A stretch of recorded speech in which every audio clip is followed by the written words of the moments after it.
সেদিন মাঠে কাজ করতেছিলাম, তো হঠাৎ করে দুইটা পেঁয়াজের জমির মাঝখানে কি সুন্দর কিছু ফুল আমার চোখে পড়লো। তো ভাবলাম দেখি তো ফুলগুলো কিসের।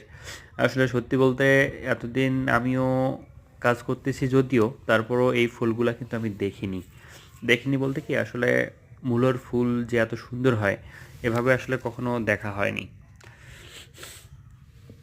আসলে মূলার দামটা যদিও কম, তারপরেও এই কৃষক ভাই মূলগুলোকে রেখে দিছে বীজ করার উদ্দেশ্যে।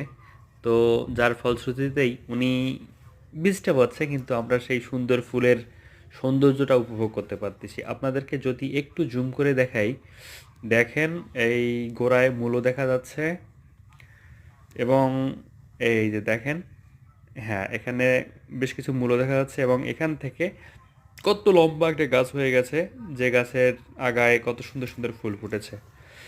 এভাবে ইনি পেঁয়াজের চাষের পাশাপাশি ইনি কিন্তু আলের এক সাইড দিয়ে এই মুড়াগুলো করছে, যাতে করে ইনি পেঁয়াজের পাশাপাশি নিজের সবজির চাহিদাটুকু ইনি পূরণ করতে পারে।